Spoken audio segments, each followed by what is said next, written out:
मेरे प्यारे भाइयों बहनों, एक विचारधारा के आधार पर, एक सिद्धांत के आधार पर किसी एक सिद्धांत को लेकर बनी हुई पार्टी ही नहीं है। ये हमारा कांग्रेस का कार्यकर्ता किसी से नहीं डरता, एक इंच पीछे नहीं हटता और देश के लिए अपनी जान देने के लिए तैयार रहता है। मेरे जैसा इंसान जिसने लैपटॉप बांटे हों, लैपटॉप दे दिए हों 18 लाख। ये मैदान काफी बड़ा था, लेकिन बीएसपी के लिए ये मैदान काफी छोटा है। हमारे यहाँ का आदमी नाराज बहुत जल्दी हो जाता है, लेकिन नाराज होने के बाद 2 मिनट नहीं लगाता। उसकी दिल में गहराई में झांक कर देखोगे तो हमारे देश का सबसे गरीब आदमी भी बहुत बड़ा दिल रखता है।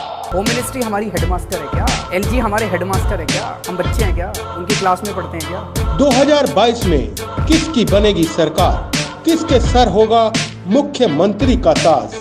दर्पण न्यूज लेकर आ रहा है अपना विशेष कार्यक्रम चुनाव चक्र। विधानसभा चुनाव 2022 का बिगुल फूंक चुका है और प्रदेश की 58 सीटों पर प्रथम चरण का मतदान 10 फरवरी को होने जा रहा है। इससे पहले नामांकन प्रक्रिया चल रही है और 21 जनवरी तक यह नामांकन चलेगा। सभी दलों ने अपने अपने प्रत्याशियों की घोषणा कर दी है और सभी अपने अपने क्षेत्र में ताल ठोक रहे हैं। अब बात करते हैं विधानसभा चुनाव की। मेरे साथ मौजूद हैं यहाँ डॉक्टर हृदय चौधरी, जो आम आदमी पार्टी से प्रदेश सचिव हैं, और मेरे दाईं ओर मौजूद हैं अरुण शिवहरे, जो कांग्रेस से जिला प्रवक्ता हैं। तो यदि बात करी जाए इस विधानसभा चुनाव की, इस बार बड़ा उलटफेर देखने को मिल रहा है। इसी पर हम बात करेंगे। आम आदमी पार्टी ने भी सभी 403 सीटों पर अपने प्रत्याशियों की घोषणा की है, लेकिन मुख्य जो टक्कर मानी जा रही है वो भारतीय जनता पार्टी और सपा रालोद गठबंधन के बीच मानी जा रही है। तो हम बात करते हैं सबसे पहले डॉक्टर हृदय चौधरी जी से। डॉक्टर साहब, आपको राजनीति में ऐसी क्या मलाई नजर आई जो आपने समाज सेवा और लेखिका थी, आप काफ़ी अच्छे लेख भी आपके मैंने पढ़े हैं, उसको छोड़ करके आप राजनीति में आ गई, क्या वजह रही? सबसे पहले तो मैं चैनल के सभी दर्शकों को नमस्ते कहना चाहूँगी। और हम सब जानते हैं समाज सेवा वो कार्य है जहां हम समाज के मुद्दों को उठाते हैं, उन पर काम करते हैं, और राजनीति भी उसी का पर्याय है, उसी का हिस्सा है। वहां हम विस्तार से बड़े स्तर पर इस कार्य को करते हैं।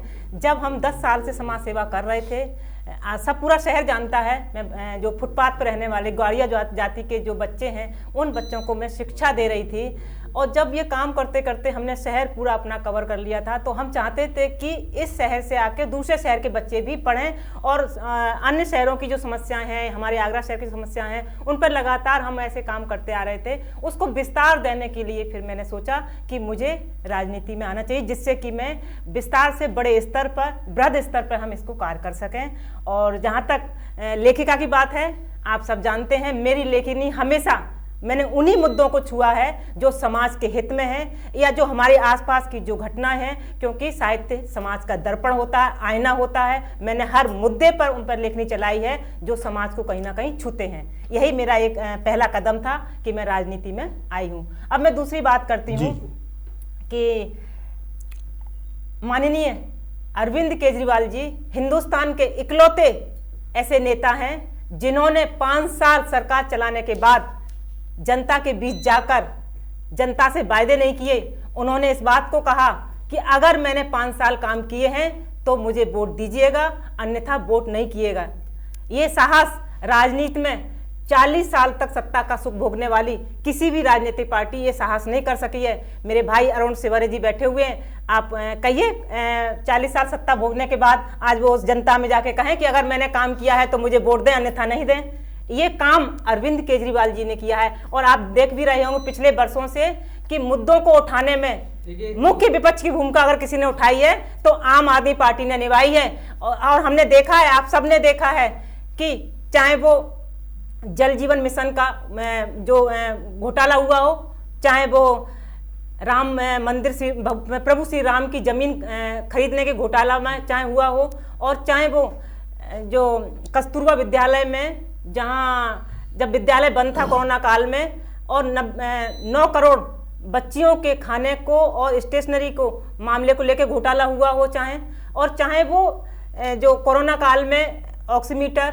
थर्मामीटर, सिलेंडर, इन खरीद फरोख्त को लेकर भी घोटाला हुआ। हर मुद्दे को आम आदमी पार्टी ने उठाया है, जिसकी वजह से माननीय संजय सिंह जी पर 21 मुकदमे सरकार ने लगाए हैं। देशद्रोह का मुकदमा उनके ऊपर चला, पार्टी का ऑफिस बंद करवा दिया गया है। संसदीय व्यवस्था तानाशाह से नहीं चलती है, लोकतंत्र की व्यवस्था तानाशाह से नहीं चलती है। आज हम ऐसी सरकार के अंदर रह रहे हैं जहां विपक्ष पर मुकदमे से डराया जाता है, लाठियों से दबाया जाता है। ये सब हमने आपस में देखे हैं। मैडम, आप मुकदमों की बात करती है, अभी हाल ही में सीए के दंगे हुए थे दिल्ली में, शाहीन बाग, और न जाने कितने लोगों को वहाँ पर कष्ट झेलना पड़ा, कईयों को रोजगार चले गए। लेकिन इस सब के बीच आम आदमी पार्टी उसको न संभाल सकी, बल्कि जो एक पार्षद थे वो आम आदमी पार्टी के, वो खुद उसमें शामिल थे दंगों में, और उनके घर से हथियारों का बहुत बड़ा जखीरा मिला। उसके बाद आम आदमी पार्टी ने चाहे कुछ भी किया हो, उसकी निष्कासित कर दिया है, कुछ भी किया। लेकिन ऐसे आपराधिक छवि वाले जब तक रहेंगे, तो चाहे आप कितनी भी समाज सेवा कर लें, कितना भी कुछ कर लें, जब तक आप अपनी पार्टी को साफ नहीं करेंगे, अच्छे लोगों के लिए आप कहते हैं कि हम अच्छे लोगों को चयन करते हैं, पार्टी में अच्छे लोगों का लाते हैं, लेकिन तो फिर ये सब क्या था? अभी आपने देखा होगा हमारे माननीय संजय सिंह जी ने एक लिस्ट जारी की है जो प्रत्याशी को, उसमें आपने देखा होगा ज़्यादातर पीएचडी होल्डर हैं, इंजीनियर्स हैं, पढ़े लिखे हैं, सब प्रोफेशनल हैं, उन लोगों को टिकट दी है। तो ये कभी कभी जो आप कह रहे हैं कि किसी पर आरोप लग गया है, उस आरोपों की निष्पक्ष जांच हुई है और पार्टी ने एक्शन लिया है। अब जब वो पार्टी आते हैं तो नहीं मालूम होता कौन व्यक्ति कैसा है, जब कार्य करते हैं और कहीं ऐसी चीजें पाई जाती हैं तो पार्टी पूरा उसका निर्णय लेती है। तो इसका मतलब पार्टी प्रत्याशी की पृष्ठभूमि को नहीं देखती है कि वो किस तरह का आचरण का उसका रहा है या उसके आपराधिक इतिहास तो नहीं है। मैंने अभी कहा ना, माननीय संजय सिंह जी ने जो लिस्ट जारी की है, अगर आप देखेंगे तो वहाँ आप पाएंगे कि जितने भी हैं वो पूरी उच्च स्तर के पढ़े लिखे व्यक्ति हैं, उनको टिकट दी है हमारी पार्टी ने, साफ स्वच्छ इमेज के व्यक्ति। चलिए, मेरा सवाल अगला अरुण शिवहरे जी से है। अरुण जी, आपकी पार्टी 9 की 9 विधानसभा चुनाव पर लड़ रही है और लगभग मैं समझता हूँ 25 से 27 साल हो गए हैं कांग्रेस को उत्तर प्रदेश की सत्ता से बाहर रहते हुए। तो आपको क्या लगता है इस बार कुछ जादुई करिश्मा होगा? प्रियंका जी आई हैं, कुछ जादुई करिश्मा करेंगी? देखिए, सबसे पहले तो एक मैं आपके सवाल का तो जवाब दूंगा। पहले मेरी बड़ी बहन हृदय चौधरी जी ने कांग्रेस पे आरोप लगाए, तो मैं उनका आरोप का ये जवाब देता हूँ कि उन्होंने कहा कि कांग्रेस ने, जैसे सब लोग कहते हैं कि कांग्रेस ने इन 70 सालों में क्या किया, तो मैं ये कह देना चाहता हूँ, आज आपके चैनल के माध्यम से बता देना चाहता हूँ कि जब बच्चा बड़ा हो जाता है तो वो अपने बाप से यही कहता है कि मेरे बाप ने मेरे लिए क्या किया है। तो सबसे पहले इनको ये सोचना चाहिए कि आज डिजिटल विस्तार हो रहा है वे कांग्रेस की देन है। दिल्ली में जितना भी विकास हुआ है माननीय श्रीमती स्वर्गीय शीला दीक्षित जी का विकास है। केजरीवाल जी की बात करें तो केजरीवाल जी अन्ना हजारे के आंदोलन में सम्मिलित थे और सम्मिलित में होकर उन्होंने उस मंच से ये कहा था कि 15 काला धन वापस आएगा, काले धन की लड़ाई लड़नी है, काले धन। उन्होंने भी झूठ का सहारा लेके, बीजेपी का सहारा लेके दिल्ली में सत्ता में काबिज हुए। दिल्ली की जनता पहचान चुकी है कि केजरीवाल भी किस तरीके से दिल्ली की जनता को धोखा देने का काम कर रहे हैं। नहीं, मैं ये बता देना, देखिए आप पहले सुन लीजिए, मैं आपकी बात को, मैंने भी सुना, अभी मेरी बात को सुन लीजिए। दिल्ली में जितना विकास किया कांग्रेस की देन है, शीला दीक्षित जी की देन है। अब आप बात कहते हैं कि कांग्रेस उत्तर प्रदेश में 32 सालों से नहीं है, तो मैं ये बता देना चाहता हूँ, इससे पहले सरकारें नयन दत्त तिवारी की रही हैं, वो आप कारखाल गूगल के माध्यम से निकाल लीजिए। आगरा में संजय गांधी जी, संजय पैलेस की देन है। एमजी रोड, महात्मा गांधी जो मार्ग है वो संजय गांधी जी की देन है। चलिए, जब आपने इतना विकास कराया, आप इतने विकास के दावे कर रहे हैं कि पूरे देश में आपने विकास किया, तो फिर जनता आपको क्यों नकार रही है? वो जनता, मैं आपको वही बता देता हूँ, विकास तो दिल्ली में भी हुआ, तो विकास तो जनता विकास नहीं चाहती क्या? नहीं, जनता विकास तो चाहती है, मगर उसके साथ साथ वो कहीं ना कहीं उसको ऐसा लगा कि कांग्रेस के लीडरशिप में कुछ कमी आई है। तो ये आप मानते हैं कि कांग्रेस की लीडरशिप में कमी है? उसमें कहीं ना कहीं कोई कमी, ये आपको स्वीकार कर रहे हैं मंच पे, आपने स्वीकार किया कि कहीं ना कहीं कमी आई है। स्वीकार कर रहे हैं आप? नहीं, लोकल स्तर पे लीडरशिप की कमी आती है, उस लोकल लीडरशिप की वजह से कांग्रेस को कहीं ना कहीं थोड़ा नुकसान हुआ। वो 32 साल से हम लोग झेल रहे हैं, मगर जब से प्रियंका गांधी जी उत्तर प्रदेश में आई है, लगातार लीडरशिप की बात करें तो प्रियंका गांधी जी लीडरशिप कर रही है। हमारे प्रदेश अध्यक्ष अजय कुमार लल्लू जी जिस दिन से उत्तर प्रदेश अध्यक्ष बने लगातार उन पर तमाम आपराधिक मुकदमे भारतीय जनता पार्टी द्वारा लगाए गए। लॉकडाउन की बात करें, पिछले दो लॉकडाउन निकल के गए। कांग्रेस पार्टी ने लगातार निरंतर सेवा करने का काम किया। लगातार प्रियंका जी उत्तर प्रदेश में जिस तरीके से अपना आगाज कर रही हैं वो ऐतिहासिक है, देखने लायक है। विपक्षी पार्टियां, सत्ताधारी पार्टी, सब लोग प्रियंका गांधी जी के मारे सब घबराए हुए हैं। प्रियंका गांधी जी उत्तर प्रदेश 22 में बहुत जल्दी आगाज करने जा रहे हैं। मेरे प्यारे भाइयों बहनों, एक विचारधारा के आधार पर, एक सिद्धांत के आधार पर किसी एक सिद्धांत को लेकर बनी हुई पार्टी ही नहीं है। ये हमारा कांग्रेस का कार्यकर्ता किसी से नहीं डरता, 1 इंच पीछे नहीं हटता और देश के लिए अपनी जान देने के लिए तैयार रहता है।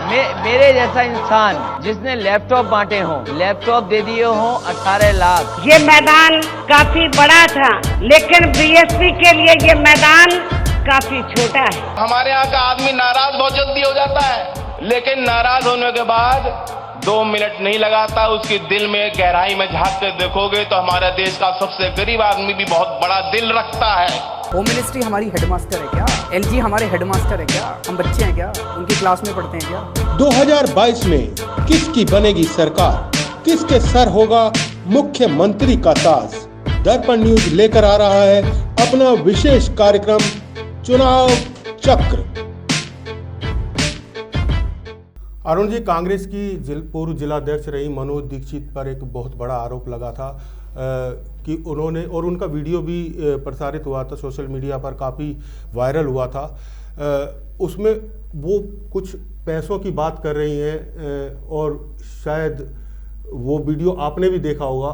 उसके बावजूद आपने उन्हें टिकट दे दिया आपकी पार्टी ने, तो क्या माना जाए कि अभी पार्टी इसी रणनीति पे चल रही है कि वो ये नहीं देखेगी कि चाहे उसका कार्यकर्ता है, पदाधिकारी है, लेकिन अगर वो दागी है तो फिर भी आप उसे टिकट दे रहे हैं, तो क्या माना जाए? देखिए, जब उनका वीडियो जो आगरा में सामने आया था तो तत्काल प्रदेश अध्यक्ष जी ने और श्रीमती प्रियंका गांधी जी ने तत्काल उनसे इस्तीफा लेकर उनको हटा दिया गया था। उसके बाद दूसरे जिलाध्यक्ष राघवेंद्र सिंह मीनू जी आ गए और पार्टी ने टिकट का फैसला लिया है, तो ये हाईकमान का फैसला है। इसमें तो मैं कुछ नहीं कह सकता हूं, क्योंकि ये श्रीमती प्रियंका गांधी जी का और पूरी इसकी स्कैनिंग कमेटी थी, वो उस कमेटी ने जो भी डिसीजन लिया है वो प्रदेश अध्यक्ष जयकुमार लल्लू जी, प्रियंका जी, सब लोग बड़े लीडर जान सकते हैं। उसमें मैं नहीं समझता कि मैं कुछ कह सकता हूँ। तो जब उन्होंने गलती की, पार्टी ने उन्हें निकाल दिया, लेकिन फिर उसके बाद क्या उन्होंने गलती सुधार ली? ऐसा उनमें क्या दिखाई दिया कि देखिए, उसके बाद कहीं ना कहीं पार्टी ने उसमें देखा होगा उस कैंडिडेट मनोज दीक्षित जी में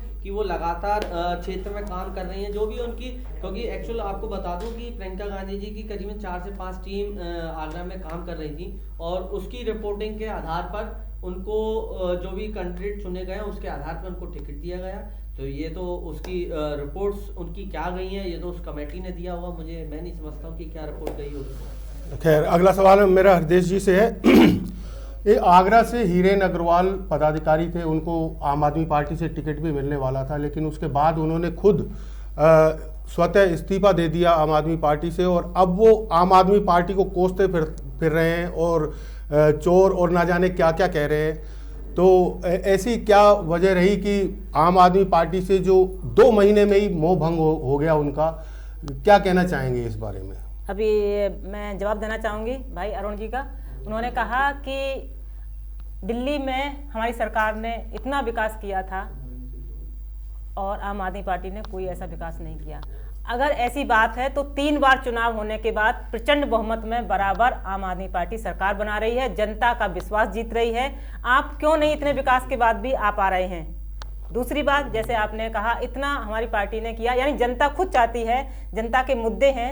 और इस बात को मैं बड़ी प्रमुखता से कहना चाहूँगी, जो बुनियादी समस्याएं हैं, जो बुनियादी मुद्दे हैं, उनको राजनीति के केंद्र में लाने वाली ही आम आदमी पार्टी है। आज जितनी भी पार्टियां हैं वो विकास के मुद्दे पर चर्चा कर रही हैं और ऐलान भी अपनी तरफ से कर रही हैं कि हम इतनी बिजली फ्री देंगे। इसका चलन कहां से आया? आम आदमी पार्टी ने दिया है। हाँ। आम आदमी पार्टी ने ये शुरुआत की है। आज विकास के मुद्दे पर आज़ादी के बाद कितनी पार्टियां आई, सत्ता में आई हैं, उन्होंने कभी बुनियादी समस्याओं पर चर्चा नहीं की। आज चर्चा का केंद्र बिंदु बुनियादी समस्याएं बनी हुई हैं। तो ये इसकी पूरा सरोकार उनके ऊपर जाता है, आम आदमी पार्टी के ऊपर जाता है। जैसे कि अभी आपने कहा कि कभी कभी हमारी जो सभी पार्टियों में कुछ एक महत्वाकांक्षाएं लेके लोग आते हैं पार्टी में। जब वो महत्वाकांक्षाएं पूरी नहीं होती हैं तो बहुत सारे आरोप लगाकर वो पार्टी से बाहर निकल जाते हैं। शायद यही जो आपने एक उदाहरण दिया वो शायद उसी का परिणाम है। मैडम, देखा जाए तो आगरा की 9 की 9 विधानसभा सीटों में कहीं भी ऐसा नहीं लग रहा कि आपके राष्ट्रीय लोकदल या आम आदमी पार्टी या कांग्रेस कहीं कोई मुकाबले में नजर आ रहा हो। जहां तक भी अगर देखा जाता है तो भाजपा और सपा रालोद गठबंधन के प्रत्याशी पर जरूर ये विश्वास किया जा सकता है, लेकिन इसके अलावा शायद मुझे नहीं लगता। मैं थोड़ा सा क्या कहते हैं? मैं बताना चाहूँगी कि थोड़ा उस समय में ले जाना चाहती हूँ जब दिल्ली में अन्ना आंदोलन चल रहा था जी, और उसके बाद आम आदमी पार्टी, हमारी पार्टी का गठन हुआ, और उसके बाद जब चुनाव लड़ा तो जो दमदार नेता थे भारतीय जनता पार्टी के, कांग्रेस पार्टी के, वो कह रहे थे 3 विधायक भी अगर जीत के आ जाएं तो मैं संन्यास ले लूँगा। उसके बाद पहली बार पार्टी बनाई, चुनाव लड़ा और अल्पमत की सरकार बनाई। उसके बाद हम लगातार चुनाव में आ रहे हैं, और अभी आपने चंडीगढ़ में नगर निगम के पहली बार हमने चुनाव लड़े और पहली भूमिका में खड़े हुए। हम वो लोग हैं, इतिहास बनाने वाले लोग हैं, हम इतिहास रचते हैं। हमारा आज भी जितने भी 403 पर सीट पर कार्यकर्ता तो चुनाव लड़ रहे हैं, इस बार भी उत्तर प्रदेश में कुछ इतिहास रचा जाएगा। बिल्कुल, हमारी पार्टी के हर जो प्रत्याशी हैं उनका कार्यकर्ता डोर टू जाके हमारी जो दिल्ली मॉडल है उसको समझा रहा है। वो चाहता है कि हमारे बिजली फ्री हो, हमारे बच्चों को अच्छी शिक्षा मिले, अच्छे स्वास्थ्य मिले। यहाँ का उत्तर प्रदेश का कोई भी व्यक्ति बीमार हो जाता है, हम लेकर कहाँ भागते हैं? दिल्ली जाते हैं। दिल्ली जैसे अस्पताल हम उत्तर प्रदेश में क्यों नहीं बना सकते हैं? तो हमारा जो भी प्रत्याशी हैं और हमारे जिस विधानसभा के कार्यकर्ता हैं वो डोर टू डोर जाके इस बात को समझा रहे हैं कि अगर अपने बच्चों को पढ़ाना है, अच्छी शिक्षा देनी है, बिजली फ्री देनी है, अपने बुजुर्गों को तीर्थ यात्रा करानी है, महिलाओं को 1000 रुपया देना है मुफ्त सशक्तिकरण के लिए, तो आप आम आदमी पार्टी की सरकार बनाइए। अरुण जी, मेरा आपसे भी यही सवाल है कि ऐसा कहीं नहीं लग रहा, मैंने आपने खुद बताया कि 32 वर्ष हो गए हैं बाहर, सत्ता से बाहर रहते हुए प्रदेश की, तो इस बार कैसे आप ये मान के चल रहे हैं कि हम कुछ सीटों पर विजय प्राप्त कर लेंगे या कुछ सीटों पर टक्कर में भी हैं, जबकि ऐसा कुछ नहीं है। 9 की 9 विधानसभाओं में कहीं भी आपका कोई वर्चस्व लगता है या कहीं आपको लगता है कि हम इस सीट पर भाजपा प्रत्याशी को टक्कर दे सकेंगे? देखिए, आगरा में हम 9 सीटों पर दमदारी से लड़ रहे हैं। प्रियंका गांधी जी का जो संदेश है, लड़कियों लड़ सकती हूँ, जो उन्होंने मैनिफेस्टो जारी किया है, वो जन जन तक पहुंचाने का कांग्रेस पार्टी का एक कार्यकर्ता और एक नेता काम कर रहा है। और आपको बता देना चाहता हूँ, प्रियंका गांधी जिस दिन से उत्तर प्रदेश में ये संकल्प लिया है कि लड़कियों का जो उन्होंने पीड़ा को समझा और दर्द को महसूस किया, चाहे वो हाथरस की घटना हो, रात को 2 बजे उस बच्ची को जला दिया जाता है, उस दिन से ही प्रियंका जी ने ये संकल्प लिया था कि लड़कियों के दर्द को, चाहे उन्नाव में संगीत सहगर ने जो बलात्कार उसके किया था, उसकी माँ को प्रियंका गांधी जी ने टिकट देने का काम किया। लड़की के हक को ये जो आप कह रहे हैं लड़की हूँ, लड़ सकती हूँ, जो लड़की उसमें दिखाई है वो खुद मुखालफत कर रही है कांग्रेस की और पार्टी छोड़ रही है। देखिए, वो कहीं ना कहीं उनकी महत्वाकांक्षाओं में कहीं कमी रही है, इसलिए कोई आरोप प्रत्यारोप चलते हैं। इससे पहले तो मैं समझता हूँ हृदय चौधरी जी भी कांग्रेस पार्टी में प्रदेश सचिव थी, राज बब्बर जी प्रदेश अध्यक्ष थे, तो इन्होंने भी आरोप लगाकर कांग्रेस नहीं, मैंने कोई आज मेरा बता नहीं अरुण भाई आप बता दिए, मैंने कोई आरोप लगाया हो? मैं वहाँ के जो लोग पार्टी की महत्वाकांक्षाओं पे उनकी पूरी नहीं होती है, नहीं अरुण भाई, आप ऐसा कोई भी ऐसा मेरा ये मैंने आरोप नहीं लगाया। स्टेटमेंट नहीं, आपने पार्टी को कुछ ना कुछ मैं बता रही हूँ उसका बता रही हूँ। कांग्रेस पार्टी ने आपको प्रदेश सचिव बनाया, मैं बता रही हूँ अरुण भाई बता रही हूँ, मैंने कोई ऐसा स्टेटमेंट जारी नहीं किया। कोई बता दीजिए कि मैंने कोई आरोप लगाया हो। दूसरी बात, मैं वहाँ की जो कार्यनीति थी, जो कार्य करने की जो एक प्रणाली थी, उससे मैं नाखुश थी, क्योंकि हम काम करने वाले थे, हम काम करना चाहते थे पार्टी में, हमें मौका नहीं मिल रहा था। पार्टी ने आपको मौका दिया, पार्टी ने आपको प्रदेश सचिव बनाया, उत्तर प्रदेश का प्रदेश सचिव बनाया, राजबब्बर की कमेटी है प्रदेश सचिव की। उस टाइम में लोग प्रदेश सचिव बनने के लिए परेशान थे, आपको प्रदेश सचिव बनाया। आप ये कैसे कह सकती हैं आपको काम करने का मौका नहीं मिला? ये क्या वजह है कि प्रियंका जी के आने के बाद भी महिलाएं, अभी शबाना खंडेलवाल की बात की जाए तो कांग्रेस नेत्री रही है, काफी सालों से जुड़ी रही है, वो छोड़ गई। अगर बात की जाए, एक मिनट, शब्बीर अब्बास की, वो भी आपकी पार्टी छोड़ करके बसपा में शामिल हो गए। तो कहीं ना कहीं जो पहले से पार्टी जीर्ण शीर्ण अवस्था में है, उसमें से भी लोग टूट के जा रहे हैं आपके कार्यकर्ता। बात कर रहे हैं, देखिए शबाना जी को पार्टी ने राष्ट्रीय महासचिव बनाया, महिला प्रदेश महासचिव बनाया, उत्तर प्रदेश कांग्रेस कमेटी, महिला जोन का अध्यक्ष बनाया, महिला कांग्रेस कमेटी, सेंसर बोर्ड का जब सेंट्रल की सरकार थी तो शबाना जी को आज ये देख रहे हैं। इस टाइम में आपको बता देना, देखिए चैनल के माध्यम से आज मैं जो देख रहा हूँ राजनीतिक, मेरी बात सुनिए, राजनीतिक आपकी राजनीतिक चरित्र, आप राजनीतिक चरित्र की बात कर रहे हैं। मैं आपकी पूर्व जिलाध्यक्ष की अभी फिर दोहराना चाहता हूं इसी बात को। उन पर पैसे लेने का आरोप लगा था, उनका वीडियो वायरल हुआ था, उन्हें उस समय तो जिलाध्यक्ष पद से हटा दिया गया, लेकिन अब ऐसा उनमें क्या नजर आया कि उनको टिकट ही थमा दिया गया विधानसभा चुनाव का? नहीं तो ये कहीं ना कहीं कांग्रेस का हाथ भ्रष्टाचारियों के साथ, ये इस बात को आप पुख्ता कर रहे हैं ना? कोई भ्रष्टाचारी के साथ नहीं है, वो आरोप उन पे लगा था, उसका तत्काल पार्टी ने डिसीजन लिया।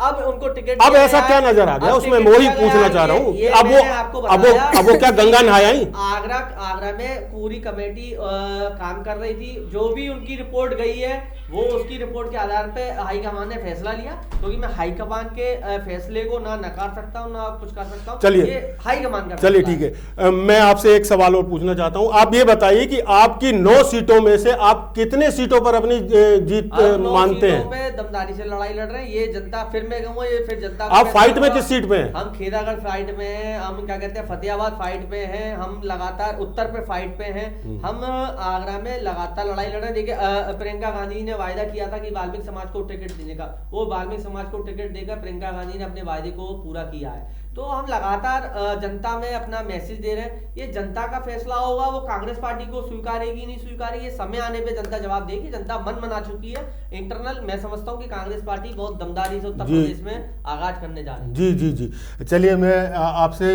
एक पूछना चाह रहा हूँ कि आप 403 सीटों पर प्रदेश में पहली बार चुनाव मैदान पे आपने प्रत्याशी उतारे हैं, तो क्या मुद्दे रहेंगे, किन मुद्दों को लेकर आप जनता के बीच जाएंगी? हमारे मुद्दे तो इस प्रकार के हैं कि दूसरी पार्टियां भी उसको ऐलान कर रही हैं। आप देख रहे हैं हमने दिल्ली में किस तरह से, जहां सरकारी स्कूलों में मकड़ी के जाले लटकते थे, वहाँ हमने एयर कंडीशन रूम बनवाए हैं, एक अच्छे स्पोर्ट्स ग्राउंड बनवाए हैं, और लगातार पिछले 5 सालों से सरकारी स्कूलों का रिजल्ट प्राइवेट स्कूल से बेहतर आया है। और इसी के साथ स्वास्थ्य व्यवस्थाएं हमने फ्री दी हैं, अच्छे अस्पताल बनाए हैं, और महिलाओं को फ्री बस सुविधाएं दी हैं, और बुजुर्गों को हमने तीर्थ यात्रा करने की सुविधाएं दी हैं। ये सारे मुद्दे हम जनता के बीच लेकर जाएंगे। और अभी आपने कोरोना काल में हमने उत्तर प्रदेश की सरकार हमने देखा है कि किस तरह से जो मोक्ष वाहिनी गंगा हुआ करती थी, किस तरह से सब वाहिनी में तब्दील हो गई थी, और गाजीपुर से लेकर कानपुर तक हमने लाशें बहती हुई देखा, और उन लाशों की क्या दुर्गति हुई वो हमने सब अपनी आंखों से देखा। और कोरोना काल में तो हमने वो दृश्य दिए, इलाज नसीब नहीं हुआ, ऑक्सीजन नसीब नहीं हुई, वेंटिलेटर नसीब नहीं हुआ, अस्पताल नसीब नहीं हुए, और मर गए तो शमशान में लकड़ियां भी नसीब नहीं हुई। वो सारे दृश्य हमने अपनी आंखों से देखे हैं। एक बात मैं आपसे और जाने, ये फ्री का लॉलीपॉप आप हर बार जनता को देते हैं, दिल्ली की जनता को भी दिया हुआ है, लेकिन दिल्ली की जनता ने भी देख लिया। अब आने वाले समय में आपको शायद दिल्ली की जनता भी बता देगी, ये राजस्व का कहीं ना कहीं नुकसान करके, या फिर जो टैक्स देते हैं उन लोगों पर ये बोझ पड़ता है, सरकार पर तो कोई बोझ नहीं पड़ता। तो सरकार के अपनी जेब से तो नहीं जा रहा ना, वो आना तो कहीं और से ही है। तो ये सब मुद्दे आप फ्री का लॉलीपॉप बांट रही हैं, और आप कह रही हैं कि जब प्रधानमंत्री को फ्री बिजली मिल सकती है, कोई सवाल क्यों नहीं? सांसद को फ्री बिजली मिल सकती है, कोई सवाल क्यों नहीं?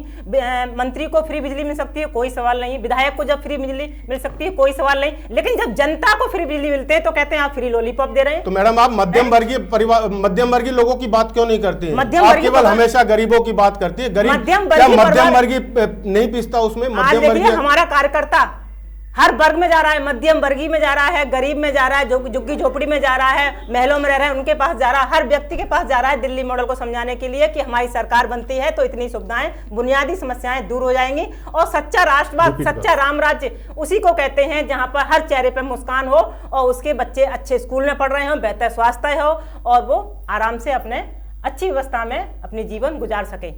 चलिए अरुण जी, आप बताइए कि इस बार अगर आपकी पार्टी किन चुनाव मुद्दों को लेकर उतरेगी और क्या मानते हैं आप?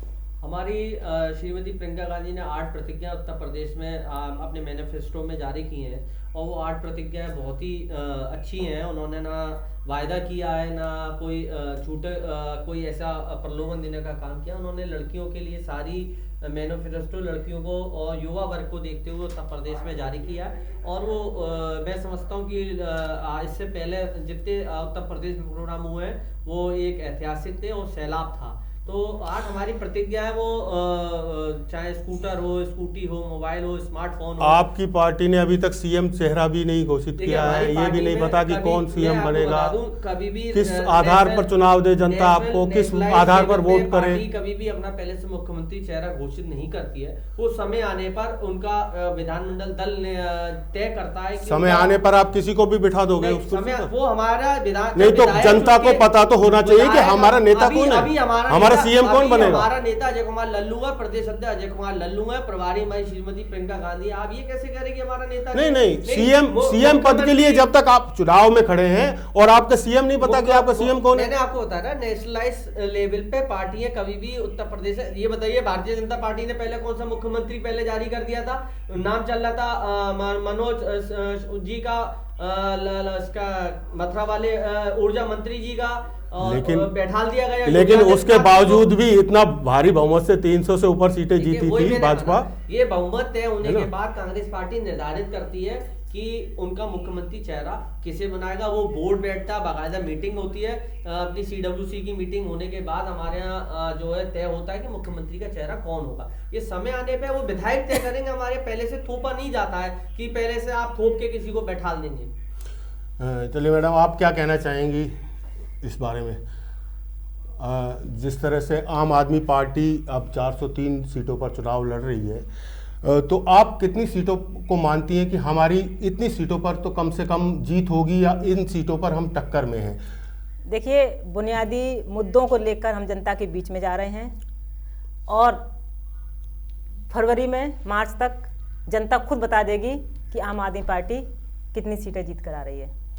दूसरी बात, जब हमने जो हालात देखे हैं उन पर मैं कहना चाहूँगी, सरकार ने सारी हदें पार कर दी। सरकार ने सारी हदें पार कर दी, देश की हर व्यवस्था तार तार कर दी।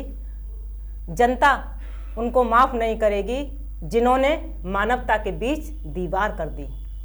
जी, बहुत अच्छा, आपका ये पंक्तियां बहुत अच्छी है, लेकिन ये खुद पर भी अगर चरितार्थ हो तो ज़्यादा अच्छा है, क्योंकि सामने वाले को नसीहत देना तो बहुत अच्छा लगता है, लेकिन अगर उन बातों को खुद भी आदमी मन में उतारे, शायद यही वजह है, मैंने पहले भी कहा कि माननीय अरविंद केजरीवाल जी हिंदुस्तान के इकलौते ऐसे नेता होंगे जो अपने काम करने के बाद जनता के बीच वादे नहीं करते हैं और कहते हैं कि अगर मैंने काम किया है तो मुझे वोट देना, अन्यथा वोट नहीं कहना। और ये हिम्मत देश की राजनीति में आज तक कोई भी पार्टी नहीं जुटा पाई। आप क्या कहना चाहेंगे सर? आप कितनी सीटों पर इस समय फाइट में हैं और कितनी सीटें आपको लगता है कि अभी भी मैडम ने जवाब नहीं दिया कि हम कितनी सीटों पर फाइट में हैं? मैंने कहा ना, जनता बताएगी। नहीं, जनता पता, वो आपने जनता पर छोड़ दिया, आप बताइए। 58 सीटों पर मतदान है, 58 सीटें में से मेरा जो आकलन है वो हम कम से कम 20 से 25 सीटों पर फाइट कर रहे हैं। पिछली बार 403 सीटों में से कितनी सीटें आई थी कांग्रेस को? वो गठबंधन कितनी सीटें मिली? वो जो भी हुआ वो जनता ने क्या फैसला उस गठबंधन में तो और वो कहीं ना कहीं कुछ कमी रही होगी पार्टी के प्रचार प्रसार में। मगर आज जो प्रचार प्रसार की बात करें तो प्रियंका गांधी जिस दिन से जैसा प्रचार प्रसार कर रही है वो जनता को समझ में आ रहा है और हम पहले चरण में बहुत अच्छी लीड कर रहे हैं। मेरे प्यारे भाइयों बहनों, एक विचारधारा के आधार पर, एक सिद्धांत के आधार पर किसी एक सिद्धांत को लेकर बनी हुई पार्टी ही नहीं है। ये हमारा कांग्रेस का कार्यकर्ता किसी से नहीं डरता, 1 इंच पीछे नहीं हटता और देश के लिए अपनी जान देने के लिए तैयार रहता है।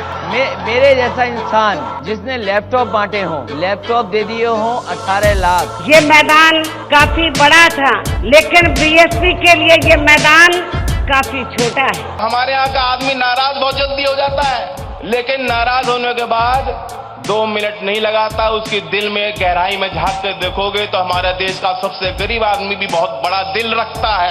होम मिनिस्ट्री हमारी हेडमास्टर है क्या? एलजी हमारे हेडमास्टर है क्या? हम बच्चे हैं क्या? उनकी क्लास में पढ़ते हैं क्या? 2022 में किसकी बनेगी सरकार, किसके सर होगा मुख्यमंत्री का ताज। दर्पण न्यूज लेकर आ रहा है अपना विशेष कार्यक्रम चुनाव चक्र। इसी के साथ आपसे लेते हैं विदा, और हमारे साथ यहाँ मौजूद रही चर्चा में डॉक्टर हृदय चौधरी और अरुण शिवहरे। आपका हमारे स्टूडियो में आने का बहुत बहुत धन्यवाद। ये चर्चा आगे भी जारी रहेगी। जय हिंद। मेरे प्यारे भाइयों बहनों, एक विचारधारा के आधार पर, एक सिद्धांत के आधार पर किसी एक सिद्धांत को लेकर बनी हुई पार्टी ही नहीं है। ये हमारा कांग्रेस का कार्यकर्ता किसी से नहीं डरता, 1 इंच पीछे नहीं हटता और देश के लिए अपनी जान देने के लिए तैयार रहता है।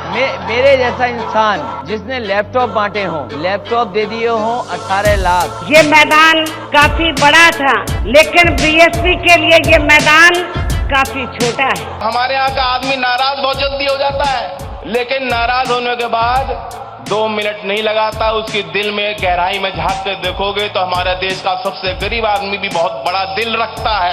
होम मिनिस्ट्री हमारी हेडमास्टर है क्या? एलजी हमारे हेडमास्टर है क्या? हम बच्चे हैं क्या? उनकी क्लास में पढ़ते हैं क्या? 2022 में किसकी बनेगी सरकार, किसके सर होगा मुख्यमंत्री का ताज। दर्पण न्यूज लेकर आ रहा है अपना विशेष कार्यक्रम चुनाव चक्र।